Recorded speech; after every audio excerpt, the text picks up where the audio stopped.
All I can tell everybody, parents, is to love on them a little bit more than what you're used to.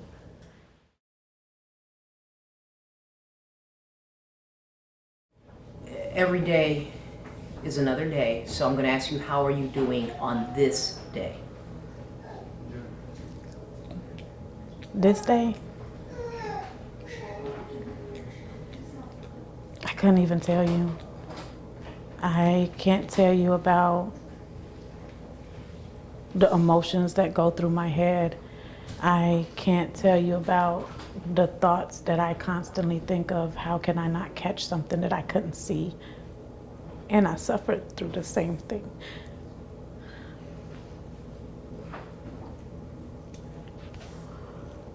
We had so many plans for the weekend.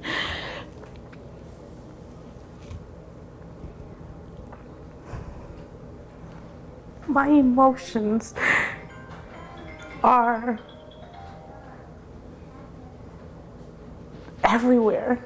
I've been heartbroken with relationships and loss of other family members, but this one it's different because it's me this time. And it's not my mom, even though I love my mom dearly, but it's somebody that I actually carried inside of me for 9 months and grew a close bond with.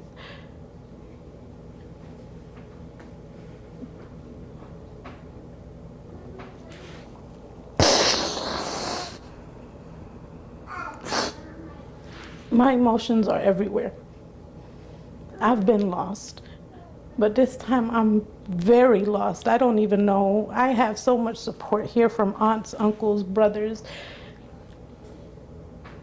and I have many people doing for me, because I can't think.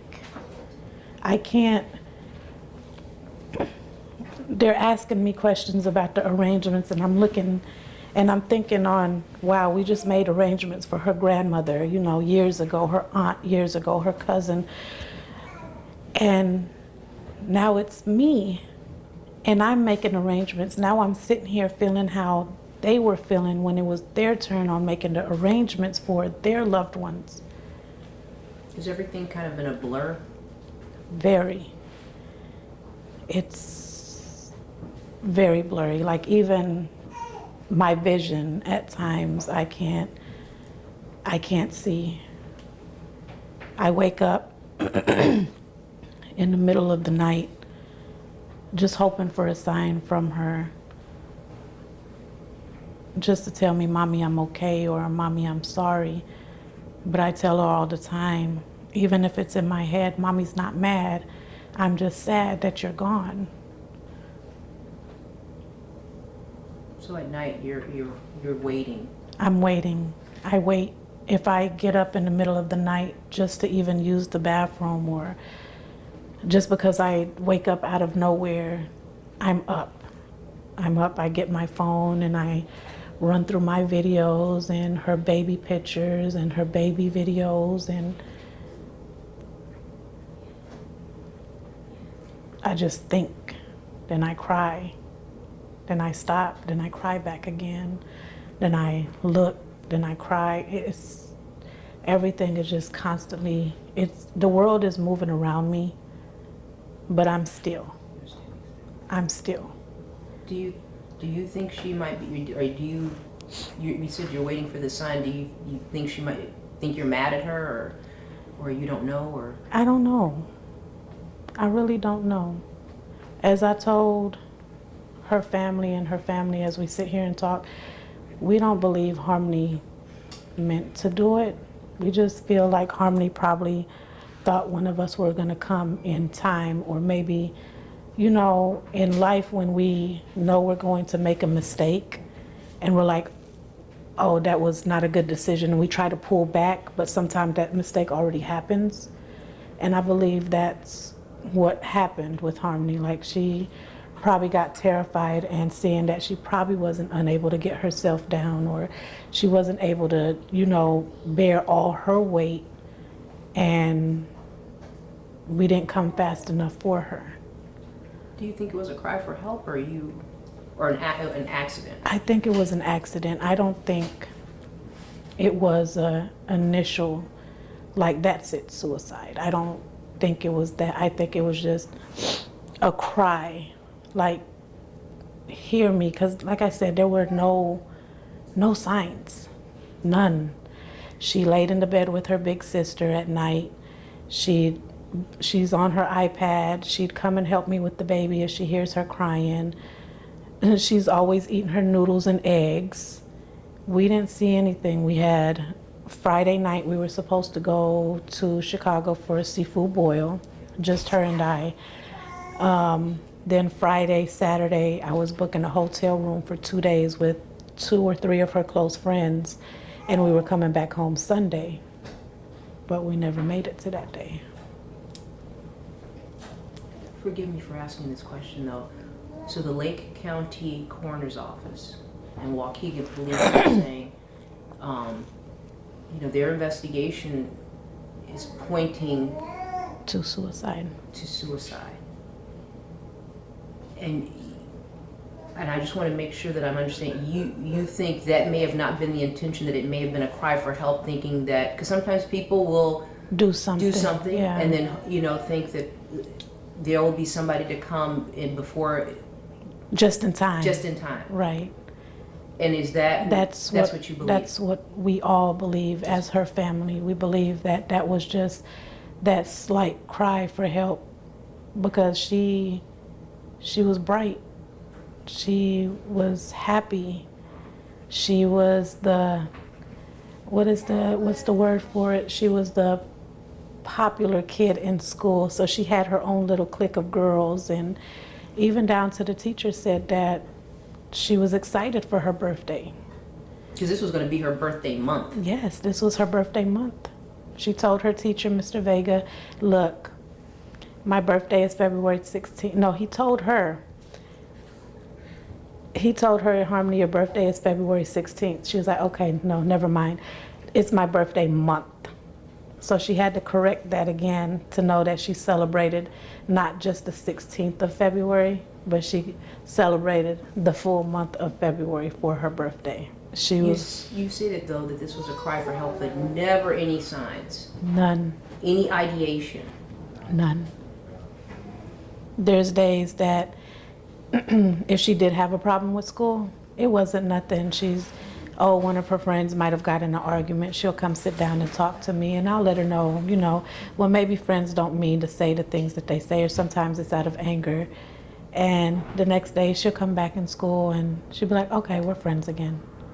Like there was nothing, not even I'm going to kill myself, as we always, us as kids, we used to say that, I don't want to be here anymore and nobody loves me. There was none of that ever came out of Harmony's mouth. So then my question is, do you dispute what the Lake County Coroner and Waukegan Police are saying when it comes to their investigation? Yes. You dispute that? Yes, I do. Yes, wholeheartedly I do. I don't believe my daughter committed suicide intentionally. I believe that it was just one of those thoughts that she had in her head that maybe, like I said, maybe she could have gotten herself off, or she was waiting for somebody to come and help her in time. I understand what you're saying. And so even though she did take her own life, it wasn't, for your belief, it wasn't intentional. Correct.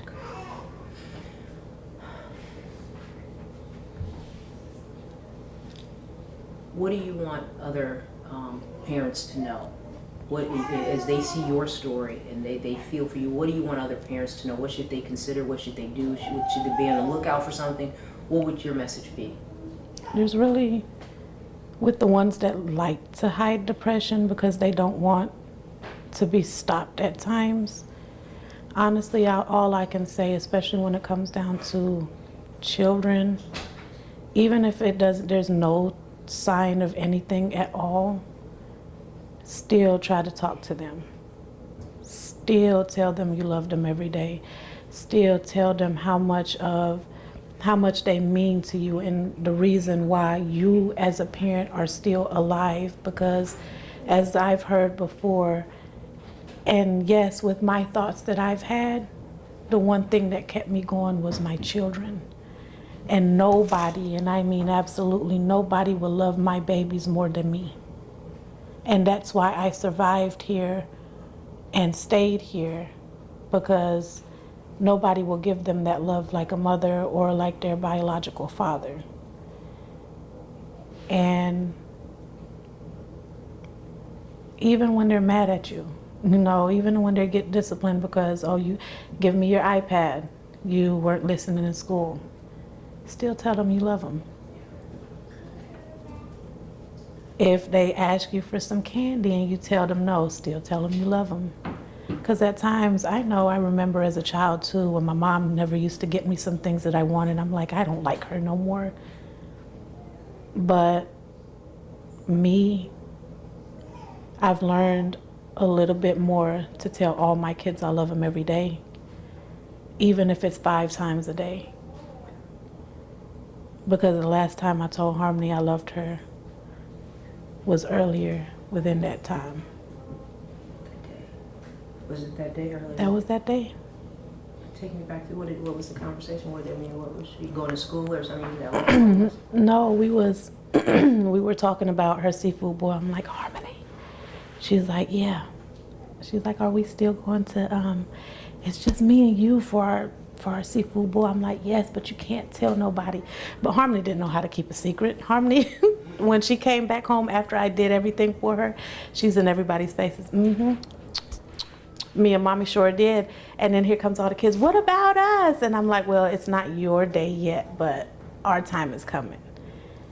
And of course, me being a mother of so many kids, I have to split, you know, because time with each one? I have to split time, yeah. and then of course money financially, so I have to split or be on a budget with them.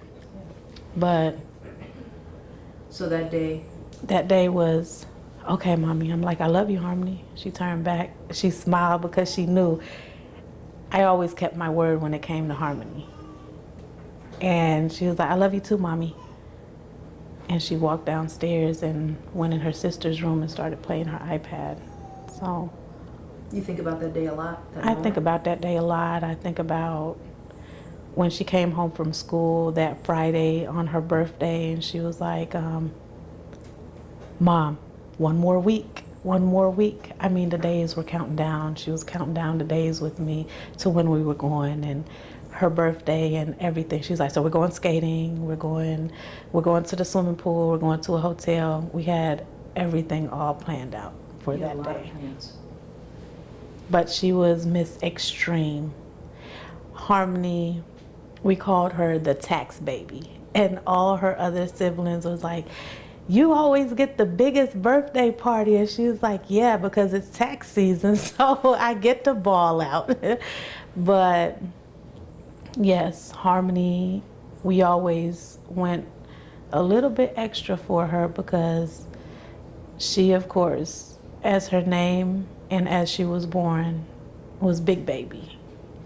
She was my biggest out of my first 5. She was almost 8 pounds. Can you take me back to whatever you remember about that day? That day,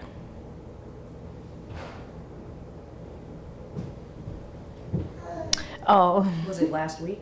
Yeah. Last Tuesday? Tuesday. That day, we were, I'm like, Harmony, you know your room has to get clean before we do anything.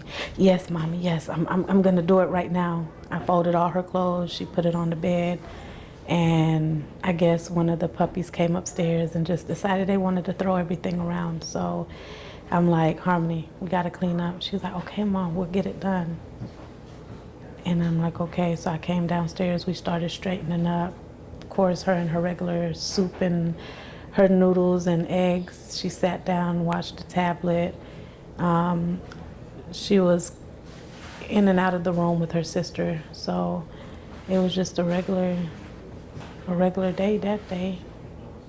It started as a regular day. It did. But it didn't end that way. It didn't end that way.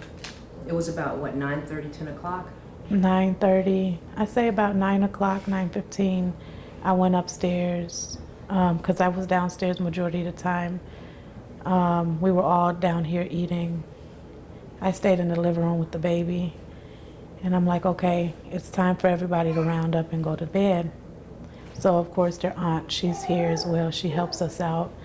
And I go upstairs, and I'm in the bed with the baby. And I'm just laying there, you know, I'm just You're screaming.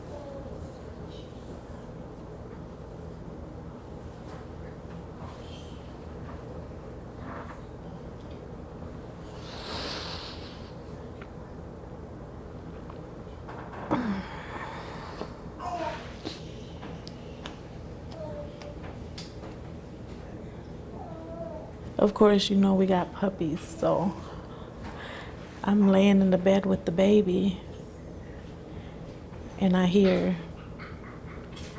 my oldest, I hear Cat,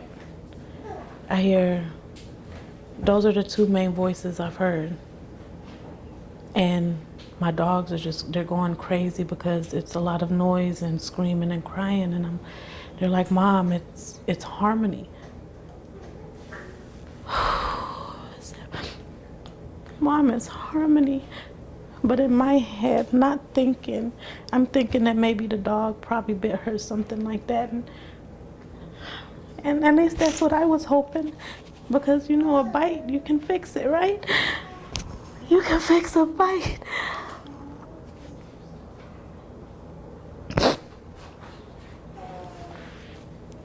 So, my son Quinte, I tell him to stay upstairs and watch the baby for me. And I run downstairs. And I run downstairs. They're bringing her in.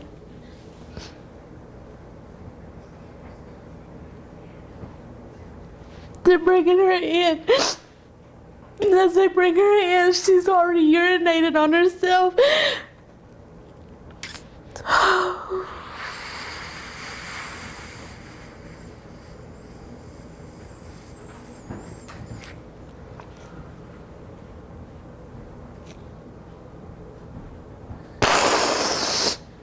So as they bring her in,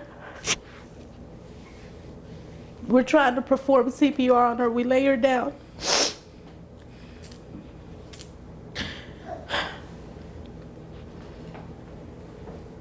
And we see that it wasn't working. So I was on the phone with her dad at the time, who's currently incarcerated in Lake County Jail. And he's like, what's going on? What's going on? I said, I don't know, it's Harmony. It's Harmony. Oh, it's Harmony.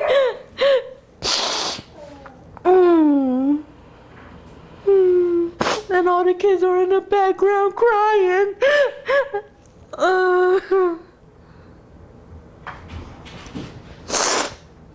So I hang up on the phone with her dad. And I go to the neighbor next door, and I'm just banging on their door and banging. And I'm like, please help me, please help me, please help me. And they come in. And they tried to see what they could do. But as a mother, You must have just felt helpless. I felt helpless. But as a medical person and knowing the signs of death, I still had that mother hope that my baby was still able to get some type of help. But I can thank my neighbor for handling the call, because he did take over my phone. Of course, you had trouble. Everybody has trouble coming over here to this cul-de-sac. So he gave them the correct information to get here. And that I thank him for. I still had high hope even when we got to the hospital. But as I mentioned, as me being in the medical field, and I'm knowing all the signs of death, and knowing that when the ambulance leaves with no sirens, also means no sign of life. Yes, in the Lake County scanner, it may say that she passed away at the hospital. My daughter passed away at 9:34 here.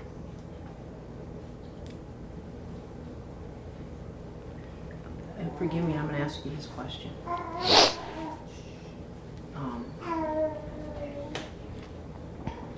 Could she have slipped, fallen, or what? I mean, could she have been climbing a tree and fell out?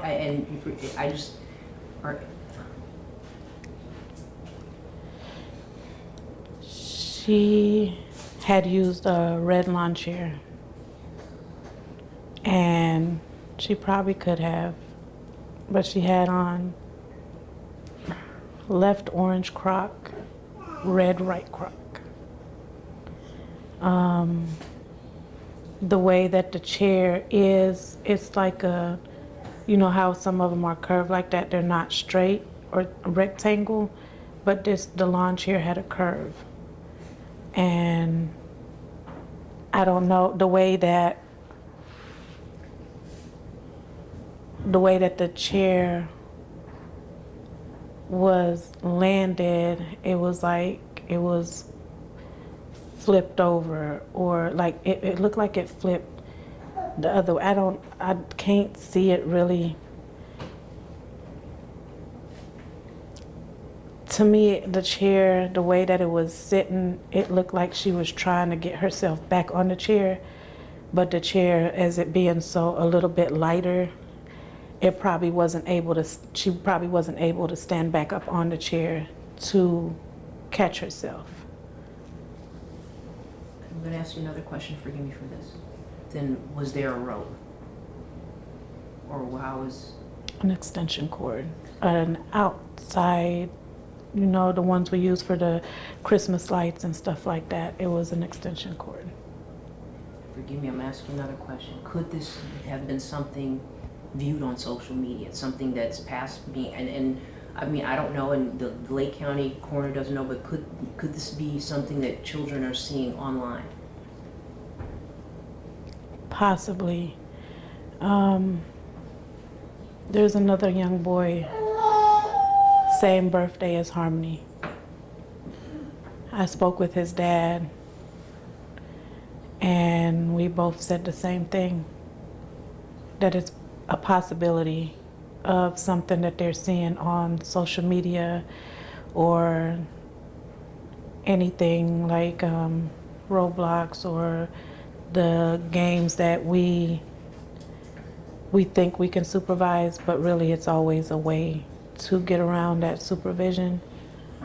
And that sits in the back of my head as well as this child's father, because there were no signs. 2 kids excited about their birthday coming up and about the stuff that they were going to do for their birthday, and now all of a sudden they're not here anymore. And again, with your daughter specifically, 0 sign. None. Harmony, if she has an issue, whether it's being with her siblings, her school, her classmates, even her teachers, Harmony comes and runs and tells me. If she doesn't come to me, she goes to her big sister. And there were none. How do you keep her memories alive? Well, we have a table for her in our living room, and our family, all her siblings, they bring her money, they bring her snacks, they kind of like a little offering for her, yeah. And then of course the siblings come back and they're like, "Hey, Harmony, can I get one?" So they eat it with her. Are you going to keep that up for a while? It's going to be up for a long time. mean, how do you get through these days? I mean, everything's a blur, but how are you making it through right now? I think it's all the support. Even though I just now made my page public so everybody knows like my days, and and like I think maybe a couple days ago, I made a post on social media on Facebook saying that I really thank everybody for reaching out, and at this time I'm just slowly texting everybody that has reached out to me, but it's kind of hard because all I can send out, like I said, is a thank you. Some days I'm into texting a whole message and saying how I'm feeling. Some days it's just a simple thank you, and I don't want nobody to feel bad that I'm just giving them a blank, Some days are better than others. Yeah, so some days you can get a nice conversation and I'm doing okay this day, and we're hanging on. And some days it's just I'm fine, thank you. Or some days I just won't reply, because sometimes I'm in a good state of mind where I'm laughing and I'm happy, and then all of a sudden it clicks like, what are you doing? Your daughter's gone. Why are you happy? Why are you laughing? And I guess that's why I have guilt inside of all of this, because I don't feel like I should be happy, Like I lost a baby. Am I supposed to laugh at times? Or am I supposed to more so grieve more than laugh? Like I don't know. I don't know how to balance everything out and not feel bad for, laughing and being happy, even though I know that's what Harmony wants me to do. She wants mommy to be happy. She wants mommy to laugh. She wants mommy to love everybody around her. But yet mommy feels guilty because I'm used to laughing and being happy with all my kids. Not me losing a child and then I have to be happy and stuff just, to make their presence be known, or I just feel bad. And I don't know if some people understand that, like maybe, okay, some people, I stole $20 from somebody or I stole something from somewhere, I feel bad. It's not that feel bad. It's like I feel bad that I'm scared to live my life happy while she's not here. And of course, Harmony was a little jealous about little extra stuff getting done for everybody else. But sometimes I feel like I don't want Harmony mad at me because I'm being too happy.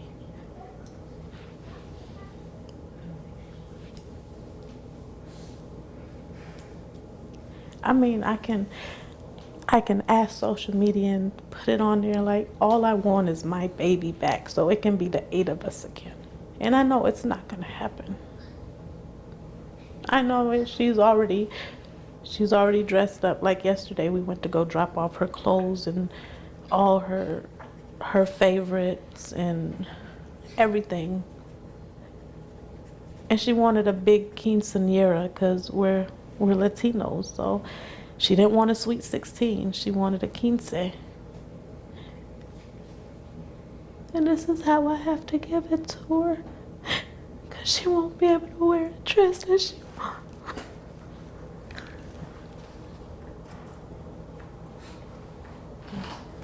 Thank you, Maya.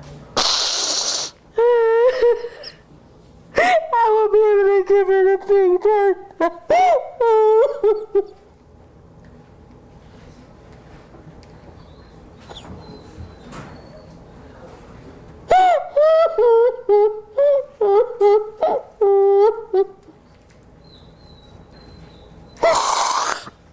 Thank you, Maya, for your strength.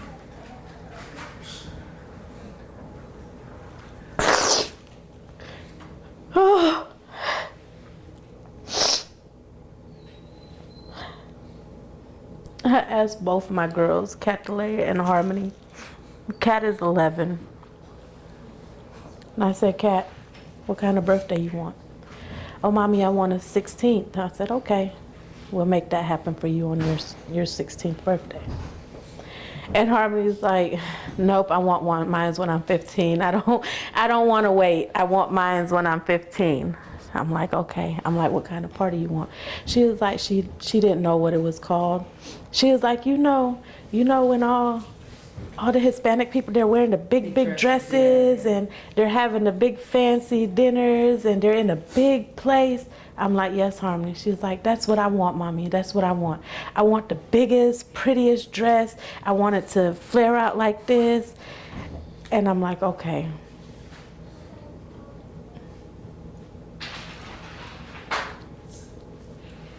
Well, thank you so much for sharing, for the strength you showed today. I can't imagine how difficult that was for you. All I can tell everybody, parents, is to love on them a little bit more than what you're used to. Whether somebody has made you mad, your relationships isn't going right, family problems aren't going right. Love on your babies more, because those are the ones that are going to be there for you at the end of the day. Thank you again. Thank you guys for coming.